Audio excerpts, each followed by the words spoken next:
The skies over northern England hung heavy with late autumn gloom as Florence Beaumont's carriage rattled along the winding country road toward Westmoreland Castle. Outside, the November wind howled across the moors, sending dead leaves skittering across the path. Inside, Florence clutched her worn leather satchel tighter, her heart pounding against her ribs like a frightened bird seeking escape. "Nearly there, miss," called the elderly driver, his voice barely audible above the clatter of wheels and the whistling wind. Florence nodded, though he couldn't see her. She adjusted her plain bonnet and straightened her grey woolen dress, serviceable garments that announced her station in life as clearly as any herald. At 23, she had already accepted that her beauty, if she possessed any, would forever be subdued beneath the practical garb of a governess. The advertisement had been specific, sought immediately, a governess of refined character and superior education for 2 children, ages 7 and 4. Must be proficient in French, music, drawing, and possess impeccable references. Apply to the Earl of Westmoreland, Westmoreland Castle, Cumberland. Florence had the qualifications and the references, though she had no illusions about what awaited her: long hours, modest pay, and the peculiar isolation of being neither family nor servant. She would be invisible, as governesses always were, occupying that uncomfortable space between worlds. When the carriage finally rolled through the imposing iron gates of Westmoreland Castle, Florence's breath caught. The great stone structure loomed against the darkening sky, its towers and battlements silhouetted against gathering storm clouds. Gothic windows glowed with warm light, promising shelter from the biting wind, yet something about the castle's hulking presence made Florence shiver in a way that had nothing to do with the cold. A tall, angular woman awaited her at the entrance, her thin lips pressed into a line of perpetual disapproval. "Miss Beaumont, I presume," she said, her voice as crisp as dried leaves. "I am Mrs. Winthrop, the housekeeper. You are expected. Please follow me." Florence was led through cavernous halls adorned with ancestral portraits, their painted eyes seeming to follow her progress with aristocratic disdain. The castle was grand but possessed an air of faded glory, the carpets worn in places, the gilded frames tarnished at the edges. It spoke of old wealth struggling to maintain appearances. "The Earl is away on business in London," Mrs. Winthrop informed her as they climbed a sweeping staircase. "He may return by month's end. Until then, you will answer to me regarding the children's schedule and conduct." "And the children's mother?" Florence ventured. Mrs. Winthrop's step faltered almost imperceptibly. "The Countess passed 3 years ago. Consumption. The children are not to speak of her, by the Earl's command." Her tone brooked no further questions. Florence was shown to her chambers, a modest but comfortable room adjacent to the nursery, and informed that dinner would be sent up shortly. The children, Mrs. Winthrop explained, would be presented to her in the morning. Alone at last, Florence unpacked her meager belongings and sat at the small writing desk by the window. Beyond the glass, rain had begun to fall, pattering against the ancient stones. She pulled out a letter, creased from frequent reading, and unfolded it carefully. "Dearest Florence," it began in her sister's familiar hand. "I beg you to reconsider this position. Cumberland is so very far from London, and what we've heard of the Earl of Westmoreland gives me grave concern. They say he has not been the same since the Countess's death, that he is a changed man, cold and forbidding. Think of poor Margaret Thornhill, who took a position as governess to a widower and found herself subject to most improper advances." Florence folded the letter before finishing it. Sophia meant well, but her sister had always possessed a flair for the dramatic. Besides, Florence had little choice. Their father's death had left them nearly destitute, and Sophia's marriage to a struggling physician provided barely enough for her own family. This position, with its respectable salary and promise of stability, was Florence's best hope. "I shall be perfectly fine," she whispered to the empty room, as if practicing her response to Sophia's unspoken worries. Governesses are invisible, after all. Morning brought pale sunlight and her first meeting with the Quinlan children. They were lined up in the nursery when Florence entered, a solemn-faced boy of 7 and a tiny girl of 4, both with their father's dark hair and striking blue eyes. "Good morning," Florence said gently. "I am Miss Beaumont, your new governess." The boy straightened his shoulders. "I am Lord James Quinlan, and this is my sister, Lady Elizabeth," he announced with practiced formality. "James," Florence acknowledged with a small curtsy, then turned to the little girl, who was half hidden behind her brother. "And Elizabeth. I'm very pleased to meet you both." Elizabeth peered up at Florence with wide, appraising eyes. "Are you going to leave us too?" she asked plainly. Florence blinked, taken aback by the directness of the question. "I have no plans to leave," she replied carefully. "I've come here specifically to teach you." Miss Hargrove left, James stated flatly. "And Miss Pennington before her. Father frightened them away." Florence knelt to the children's level. "Well, I'm not easily frightened," she said with a small smile. "Now, shall we begin our lessons? I thought we might start with a story." The days fell into a rhythm. Mornings were devoted to lessons, arithmetic and history for James, letters, and simple sums for Elizabeth. Afternoons included music, drawing, and walks in the vast gardens when weather permitted. The children, initially reserved, gradually warmed to Florence's gentle but firm approach. She discovered that James possessed a remarkable mind for mathematics, while Elizabeth showed unusual talent with watercolors. As November deepened toward December, Florence found herself growing fond of the Quinlan children. Their formal manners occasionally gave way to genuine childish enthusiasm, particularly when Florence introduced games into their lessons or read to them from the castle's extensive library.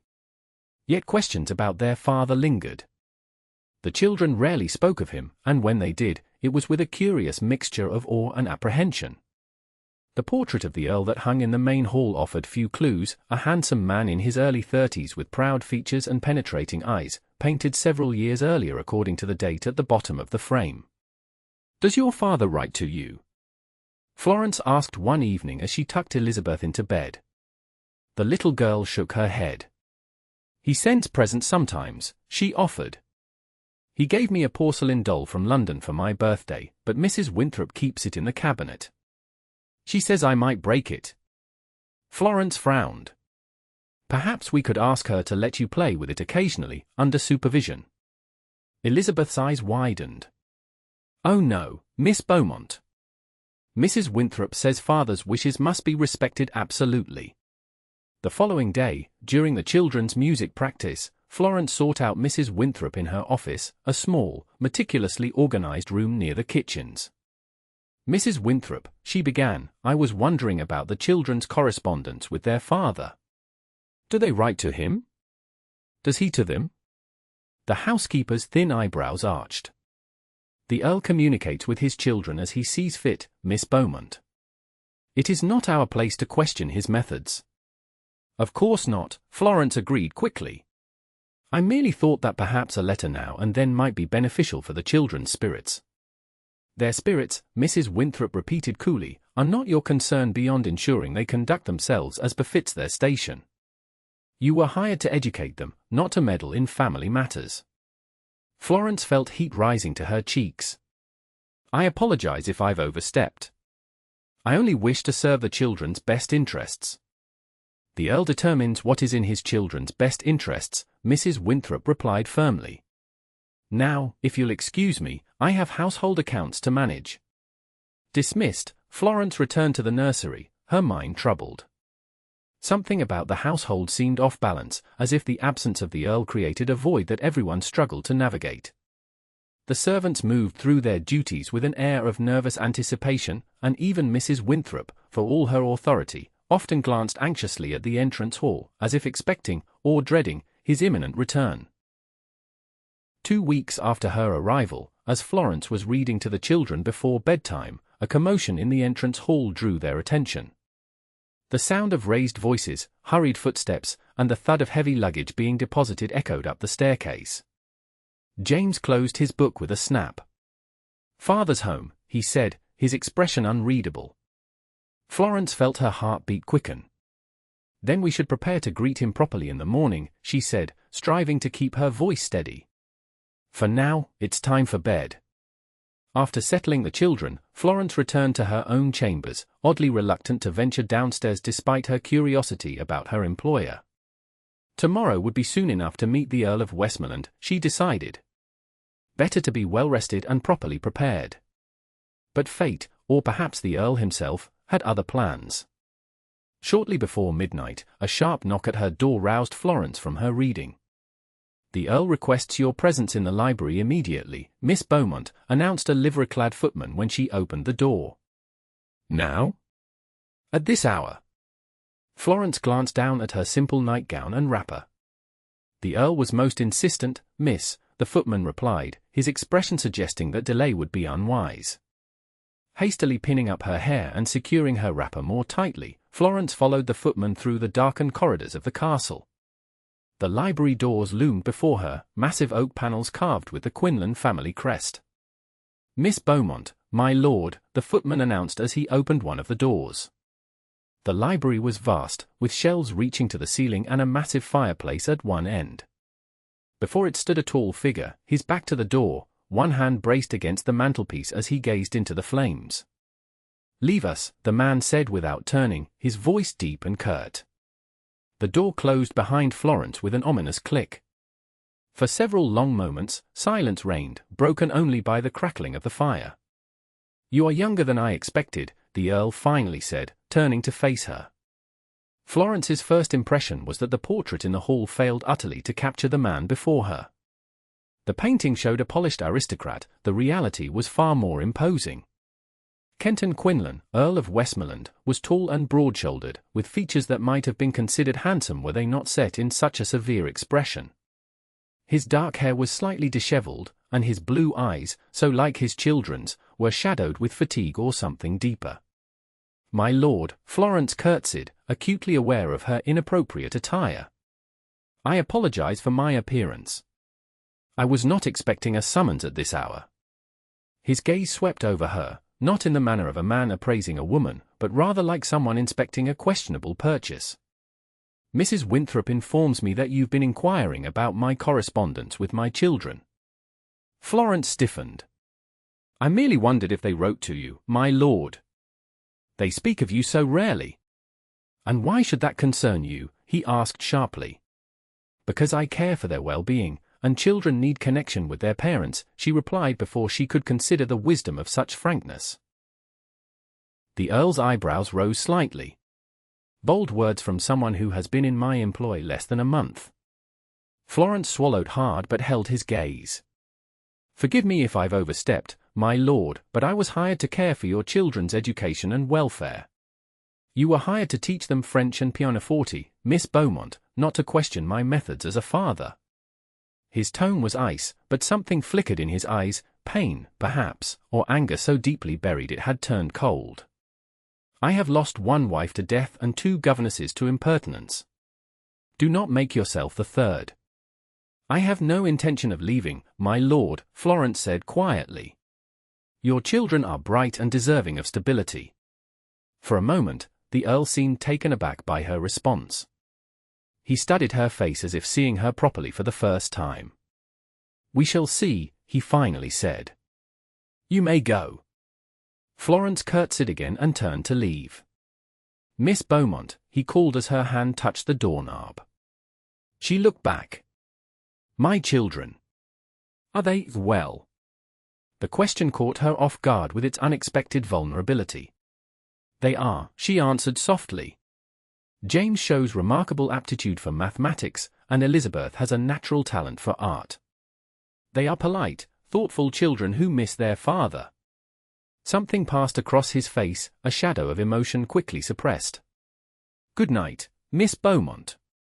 "Good night, my lord." The following days brought an odd tension to Westmoreland Castle. The Earl remained largely absent from the nursery and schoolroom, immersing himself in estate business. When Florence and the children encountered him in the halls or at formal meals, he was unfailingly polite but distant, addressing his children with awkward formality that broke Florence's heart. One afternoon, as Florence supervised the children's drawing lesson in the conservatory, the Earl appeared unexpectedly, pausing in the doorway to observe them. "Father!" Elizabeth exclaimed, immediately abandoning her sketchbook to run to him. The Earl stiffened visibly as his daughter wrapped her arms around his legs. After a moment's hesitation, he patted her head awkwardly. "Elizabeth!" "James!" I trust your lessons proceed satisfactorily. James nodded solemnly. Yes, sir. Miss Beaumont says my geometric calculations are very advanced for my age. Does she indeed? The Earl's eyes met Florence's across the room. And what else does Miss Beaumont say? She says we must always speak truth but with kindness, Elizabeth piped up. And that even lords and ladies must remember their pleas and thank yous. A ghost of a smile touched the Earl's lips. Sound principles, he acknowledged. Perhaps Miss Beaumont would permit me to observe your progress. Surprised by the request, Florence gestured to an empty chair. We would be honored, my lord. For the next hour, the Earl sat quietly, watching as Florence guided the children through their drawing exercises. His presence was both disruptive and compelling, the children showing off for his benefit, while Florence found herself unusually conscious of her every word and gesture under his scrutiny. As the lesson concluded, the Earl rose. Most impressive, Miss Beaumont. I see my children are in capable hands. He turned to James and Elizabeth. Continue to apply yourselves diligently. I shall look forward to reviewing your progress again soon. After he departed, Elizabeth tugged at Florence's sleeve. Father never watched our lessons before, she whispered, her eyes wide with wonder. Perhaps he wished to see how much you've learned, Florence suggested, though privately she wondered at the change. That evening, a note arrived requesting Florence's presence in the library after the children were asleep. This time, she was properly dressed in her best grey day dress when she knocked on the library door. The Earl was seated at his desk, papers spread before him, but he rose when she entered. Miss Beaumont. Thank you for coming. You wish to see me, my lord? Yes. He gestured to a chair across from his desk. Please, sit. As Florence settled herself, she noticed changes in the Earl since their midnight encounter. Though still formal, his manner seemed less forbidding, his expression less severe. I owe you an apology for my abruptness the other night, he began, surprising her. I had just returned from difficult business in London, but that is no excuse for discourtesy. No apology is necessary, my lord. Nevertheless, it is offered. He studied her face. You've made quite an impression on my children in a short time. James spoke of you throughout dinner, and Elizabeth. I haven't seen her so animated in years. Florence felt warmth bloom in her chest at his words. They are wonderful children, my lord. It's a privilege to teach them. They favor their mother, he said quietly, his gaze drifting to a small portrait on his desk that Florence couldn't see. In temperament as well as looks. I'm sure they have qualities of both parents, Florence ventured carefully. The Earl's eyes snapped back to her face. You are unusually forthright for someone in your position, Miss Beaumont. I apologize if he waved away her apology. No, it is refreshing, in its way. Too many in this house walk on eggshells around me. A rueful smile briefly transformed his face, giving Florence a glimpse of the man he might have been before grief hardened him. Including, I suspect, my own children. They wish to please you, Florence said gently. They treasure your good opinion above all else. The Earl was silent for a moment, his fingers drumming lightly on the desk. Would you be willing to advise me on how I might better connect with them? It seems you have accomplished in weeks what I have failed to do in years. The request, so unexpected and humble from such a proud man, touched Florence deeply. Of course, my lord. Though I'm hardly an expert. You underestimate yourself, Miss Beaumont. For the first time, he smiled at her fully, transforming his austere features into something approaching handness. I believe you may be exactly what this household has needed. The following weeks brought subtle but significant changes to Westmoreland Castle. The Earl began taking breakfast with his children several times a week, awkwardly at first, but with increasing comfort as Florence gently facilitated conversation. He attended their music recitals and reviewed their schoolwork, offering praise that made the children beam with pride. Florence found herself in the Earl's company with increasing frequency, first discussing the children, then expanding to literature, politics, and estate matters. She discovered that beneath his forbidding exterior lay a keen intellect and unexpected sensitivity. He had been a scholar at Oxford before inheriting the earldom, with particular interests in natural philosophy and poetry. One evening in mid-December, as snow fell softly outside the library windows, Florence and the Earl sat discussing the children's Christmas celebrations. "Elizabeth has her heart set on a Christmas tree," Florence explained. "I understand it's becoming fashionable since the Queen and Prince Albert have adopted the German custom." The Earl nodded thoughtfully. "We had one the Christmas before Victoria, before my wife died," he said, his voice catching slightly on the name. It was the first time he had spoken it in Florence's presence. The children were very young. "I doubt they remember." "Perhaps it's time to create new memories," Florence suggested gently. He looked at her, his expression unguarded in a way she had rarely seen. "You have brought light back to this house, Miss Beaumont." "I had forgotten what it was to." He paused, seeming to search for words. "To live, rather than merely exist." Florence felt her cheeks warm under his intense gaze. "The credit belongs to your children, my lord. They have remarkably resilient spirits." "And to you," he insisted. "Before you came, I could barely look at them without seeing their mother and my failure to save her. You've helped me see them as themselves, as James and Elizabeth, not merely as echoes of what I've lost." The intimate turn of the conversation made Florence acutely aware of their situation, alone in the library late at night, speaking of matters far beyond the professional bounds of their relationship. She rose, smoothing her skirts nervously. "It grows late, my lord. I should retire." Something like disappointment flashed across his face, but he stood as well. "Of course. Thank you for your counsel regarding Christmas. We shall have a tree and all the traditional trimmings." As Florence reached the door, he called after her. "Miss Beaumont." She turned. "My name is Kenton. When we are alone, I should like you to use it." Florence's heart hammered in her chest. "That would be most improper, my lord." "As would many things I find myself contemplating of late," he replied, his voice low and intent. "Good night, Florence." She fled to her chambers, her mind in turmoil. The way he had spoken her given name, with such warmth and familiarity, had sent a tremor through her entire being. This could not happen. She was a governess, he an earl. The chasm between their stations was unbridgeable. Yet in the days that followed, Florence found herself unable to maintain the professional distance she knew was prudent. The Earl, Kenton, as she now thought of him privately, sought her company with increasing regularity.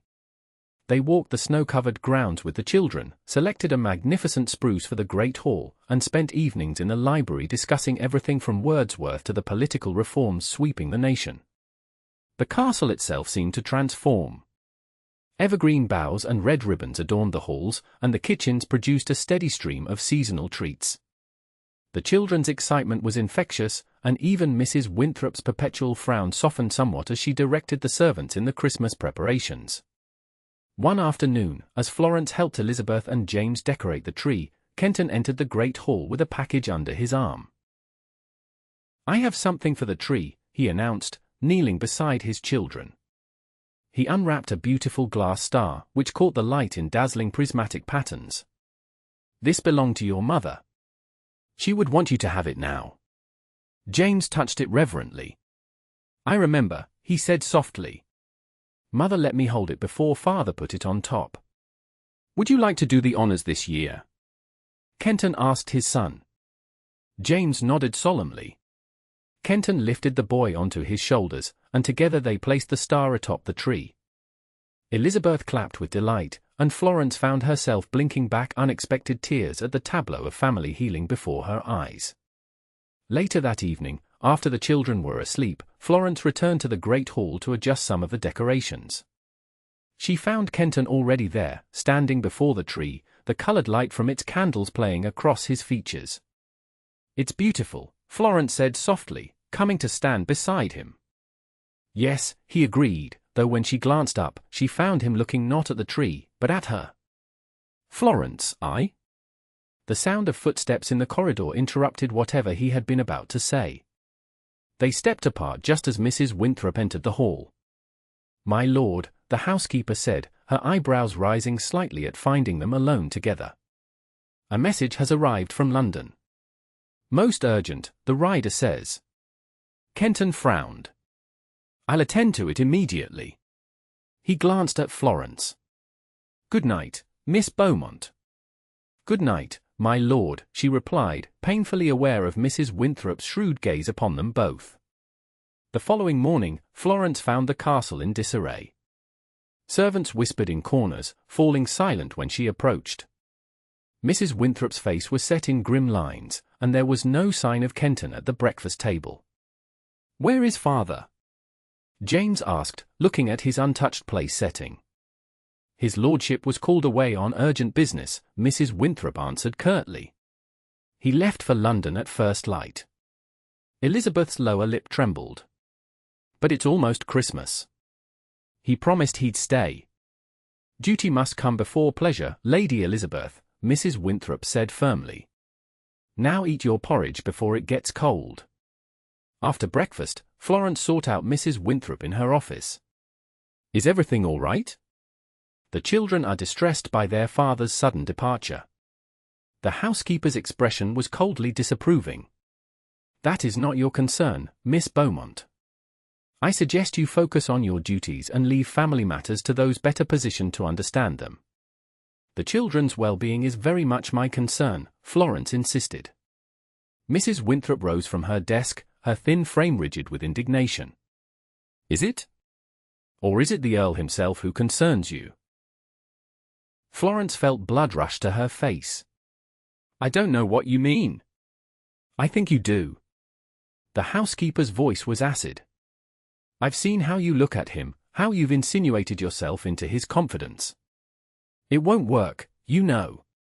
The Earl may be temporarily charmed by your pretty face and forward manners, but he will remember his position. He always does." "You mistake the situation entirely," Florence protested, though her heart pounded with the knowledge that Mrs. Winthrop had seen what she herself had been unwilling to acknowledge. "Do I?" The housekeeper sniffed. "You wouldn't be the first governess to set her cap at a wealthy widower, though I expected better from someone with your references. The last one was dismissed without a character when the Earl discovered her designs. I suggest you remember your place, Miss Beaumont, before history repeats itself." Shaken, Florence retreated to the schoolroom, Mrs. Winthrop's warning echoing in her mind. Had she been deluding herself? Had she mistaken simple gratitude and friendliness for something deeper? Worst of all, had she compromised her position and the stability the children so desperately needed? Days passed with no word from Kenton. Christmas approached, and the children's initial disappointment gave way to resignation. They had known such disappointments before, Florence realized. Their father's absence was a familiar pain. On Christmas Eve, as Florence helped the children hang their stockings by the nursery fireplace, a commotion downstairs caught their attention. "Father!" Elizabeth cried, rushing to the door. "Maybe father's home." Florence followed the children to the gallery overlooking the entrance hall, her heart leaping despite herself. But it was not Kenton who stood removing his snow-dusted cloak, but a fashionably dressed woman Florence had never seen before. "Aunt Vivian," James said, his voice flat with disappointment. The woman looked up at them. "James, Elizabeth, darlings. Come give your aunt a kiss. I've come all the way from London to spend Christmas with you." As the children dutifully descended the staircase, Florence retreated to the shadows. Something about the woman's arrival felt ominous, a premonition confirmed when Mrs. Winthrop appeared at her elbow. Lady Vivian Quinn, the Earl's sister-in-law, the housekeeper informed her with grim satisfaction. "She brings news from London. The Earl is engaged to be married to Lady Caroline Hartley. The announcement will appear in the Times the day after Christmas." Florence felt as if the floor had dropped away beneath her feet. "Engaged," she whispered. "Did you truly believe an Earl would look twice at a governess as anything but a temporary diversion?" Mrs. Winthrop asked, her voice a mixture of pity and triumph. "Lady Caroline is the daughter of the Duke of Montclair. Beautiful, accomplished, and most importantly, of suitable rank. The match has been in negotiation for months. Florence struggled to maintain her composure. I wish his lordship every happiness, she managed. Indeed. Mrs. Winthrop's thin smile suggested she knew exactly how false those words were. You will, of course, continue your duties with appropriate professionalism. The children will need stability during this transition. Of course, Florence echoed hollowly. Christmas Day passed in a blur of forced gaiety. Lady Vivian dominated the proceedings, showering the children with expensive gifts and regaling them with stories of London society. She barely acknowledged Florence's presence beyond a perfunctory introduction. The governess, how charming, she had said with a dismissive glance. I'm sure you're doing wonderfully with the children until they're old enough for proper schooling. By evening, Florence had retreated to her room, unable to bear another moment of festivities that felt like a mockery of the joy she had briefly known. She sat at her small desk, penning a letter to her sister that carefully omitted any mention of her broken heart, when a knock came at her door. It was James, still in his Christmas finery, his young face solemn. James? Shouldn't you be at the Christmas dinner? I wanted to give you this, he said, holding out a small package wrapped in plain paper. I made it myself. Elizabeth helped with the ribbon. Touched, Florence unwrapped the gift to find a carefully carved wooden bookmark, decorated with pressed flowers from the conservatory. It's beautiful, she said, genuinely moved. Thank you, James. Aunt Vivian says Father will be bringing his new wife to live with us, he said abruptly. And that she might want her own governess for us. Florence felt her throat tighten. I'm sure that's not true, she said, though she feared it might be. But whatever happens, James, know that I am very proud of you and your sister, and that I care for you both very deeply. The boy nodded solemnly. We know, he said. Then, with a formality that broke her heart, Happy Christmas, Miss Beaumont. After he left, Florence sat for a long time, turning the handmade bookmark between her fingers. She had been a fool, allowing herself to dream of impossibilities. Now she must face reality. She was a governess, nothing more, and soon perhaps not even that. 3 days later, on a bitterly cold morning, Florence was supervising the children's arithmetic lessons when the door to the schoolroom burst open. Kenton stood there, still in his travelling clothes, his face haggard from what appeared to be several nights without proper rest. Father, the children cried in unison. James, Elizabeth, he acknowledged with a distracted nod. Miss Beaumont, a word in private, if you please. Florence's heart hammered as she followed him to the small anteroom adjoining the schoolroom. He closed the door and turned to face her, his expression unreadable. Is it true? She asked before he could speak, surprising herself with her directness. Are you engaged to Lady Caroline Hartley? His eyebrows rose. News travels quickly, even to Cumberland. Your sister-in-law was most informative, Florence said, fighting to keep her voice steady. I wish you joy, my lord. Do you? He asked, stepping closer. Do you truly wish me to marry Caroline? It's not my place to have any opinion on the matter, Florence replied, retreating until her back met the wall. Isn't it? His voice was low, intense. When I rode to London at breakneck speed to break off the engagement my father arranged years ago. When I endured the Duke of Montclair's threats and Caroline's hysterics. When I risked scandal and social ostracism because I could not bear the thought of marrying any woman but you. Florence stared at him in shock. What are you saying? I'm saying that I love you, Florence Beaumont, he declared, reaching for her hands. I have fallen hopelessly, irrevocably in love with you. Not because you're beautiful, though you are, but because you brought life and joy back to my home and my heart. Because you love my children as your own. Because you speak truth when others offer only flattery. But I'm a governess, she whispered. You're an earl. Titles and stations be damned, he said fiercely. I've lived half a life since Victoria died, going through the motions of existence without feeling. Then you arrived, and suddenly there was colour in the world again. He brought her hand to his lips. Tell me you don't love me, and I will never speak of this again. Florence felt tears filling her eyes. "I can't tell you that," she admitted.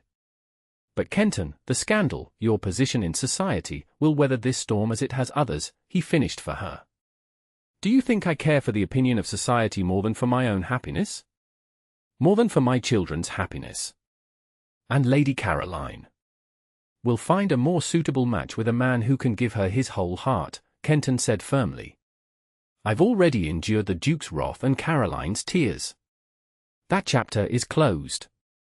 He dropped to one knee before her, still holding her hands in his.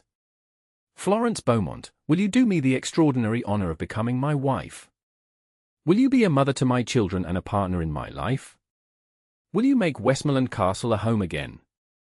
Through her tears, Florence found herself laughing with joy. "Yes," she said simply.